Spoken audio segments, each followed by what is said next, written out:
Since I released my introduction to MVM video, and even since I released my guide to Scout, I've learned a lot about man versus machine. One of the biggest is how important a good soldier can be to a team. Soldier is one of those classes, unlike the Scout, that isn't necessary to successfully clearing a mission. Soldier falls into what I would describe as a damage class when it comes to MVM. His role isn't completely necessary to a successful team, unlike something like a Scout or a medic. His role is simply to dish out as much damage as possible. A vital role, mind you, but not as important as a Scout. Now, before you go upgrading your rocket launcher's damage output to the max, because I said he's a damage class, there's some things we need to cover. Let's first cover the soldier's primary role, AoE or Area of Effect damage. The soldier is expected to be dealing out a tremendous amount of AoE damage with his rocket launcher, clearing out waves of spam. However, just because the soldier can deal AoE damage doesn't mean his sole purpose is to kill waves of spam classes like scouts, heavies, soldiers, and demomen. When not focusing on spam pushes, the soldier should be focusing on killing giants, destroying tanks, and killing engineers. This means that collecting money, killing giant scouts, and focusing snipers isn't particularly his top priority. Because dishing out large amounts of damage should be his top priority, you need to keep the soldier alive. He's not like the Scout where he can live through a whole wave no problem by collecting money, nor is he like the Heavy who tanks damage and deals major damage.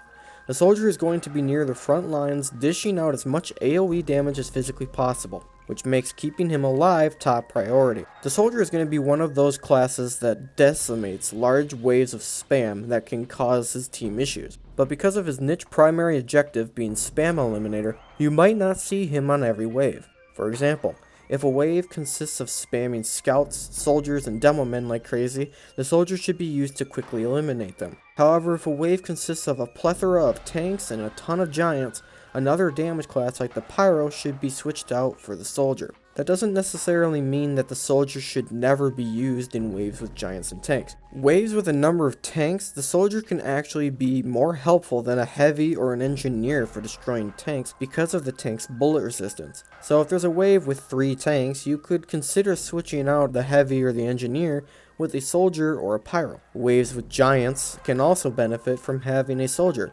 especially giant demomen or giant soldiers, because the soldier can deal damage from a distance. We'll cover the importance of running a soldier in a wave with giants later when we start talking about weapons. There's one role of the soldier that we have yet to discuss: buffing his team. Buffing his team takes use of one of 3 of the soldier's secondary weapons: the buff banner, the conjurer, and the battalion's backup, each one with their own uses. The buff banner is the go-to. You can never go wrong with this. Once activated, the buff banner assists your team by allowing them to deal mini crits to enemy bots for a period of time. This is especially useful on giants and tanks when your team needs some assistance. Then there's the conjurer, a weapon that slowly heals the soldier over time until activated, where it supplies increased movement speed and health gained on hit. This tool is less useful in my opinion than the buff banner, but if your team is struggling to stay alive, this could be useful. Then there's the battalion's backup, a tool that gives the soldier plus 20 maximum health and once activated, supplies his team with damage resistance from sentry guns and crit resistance. This tool is probably the least useful and the most niche, only really being used when there's crit robots, because sentry damage is not really going to be happening all that often. Granted, the increased health does allow the soldier to play a bit more aggressive, but 20 health isn't going to be that useful as long as your medic is playing the way he should and you're not playing overly aggressive. Now that we've covered the roles of the soldier, let's go to the fun and exciting part, the loadout. Let's start with the most difficult decision to make, primary. There's 5 options I would consider using: the stock, the direct hit, the beggar's bazooka, the cow mangler, and the black box. You can't go wrong using the stock. It does everything you need it to do: spam control, damage output, everything under the sun. Then there's the direct hit. This weapon is a fairly niche weapon in my opinion that should only be used if you know what you're doing and the wave calls for it. If there's a wave with someone like Sir Nukes a lot or multiple tanks that's going to require a lot of damage to take them out, run the direct hit. In all other situations, do not run it. The direct hit is incapable of dealing AoE damage like the other rocket launchers, so running it should only be used to deal tremendous damage to slow moving giant bots that need time to take out. The Beggar's Bazooka is another good weapon to use if you want a little bit more fun in your diet. Its ability to fire multiple rockets at once is kinda nice, and it lets you deal a lot of damage to spam waves, but suffers when you're trying to take out the giants due to its decreased accuracy. Then there's the Cow Mangler, probably your best option for dealing with spam waves due to its secondary charge shot that demolishes spam waves, but its lack of ammo is a problem. Usually running to a dispenser, as long as it's placed right, isn't a big issue to restore ammo. And with the Cow Mangler, you can't upgrade clip size, which makes dealing damage as fast as possible less possible. Then there's my personal favorite, the Black Box.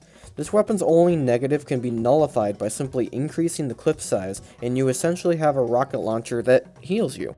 The nice thing about the Black Box compared to an upgraded rocket launcher with the Health on Kill upgrade is that the Black Box heals you by simply hitting someone instead of needing to kill them. There's no reason you shouldn't be running the Black Box. It deals good AoE damage, it heals you on hit, allowing you to play more aggressively.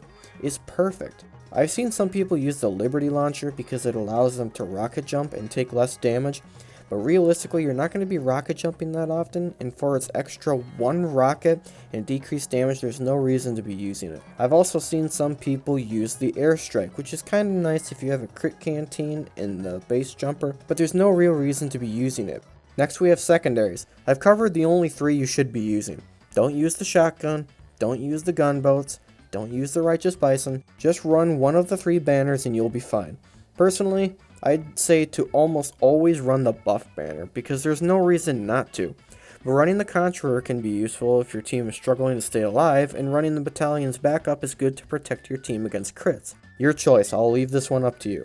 Finally, there's the melee weapons. There's only two you should really be using, either the Disciplinary Action or the Escape Plan. Use the Disciplinary Action to get your team up to the front lines faster after a wipe, or use the Escape Plan to get to a health kit faster to keep yourself alive. Personally, I find myself using the Escape Plan more because a wipe is so rare, and it keeps you alive, which is necessary. Now let's cover upgrades. First and foremost, you should be upgrading either your clip size or your reload speed. If you're running Black Box, start by upgrading your clip size by 1, and if you're running anything else, upgrade your reload speed by 1. Then swap upgrades the next time you upgrade. After the first wave or two, max out your buff duration on your secondary.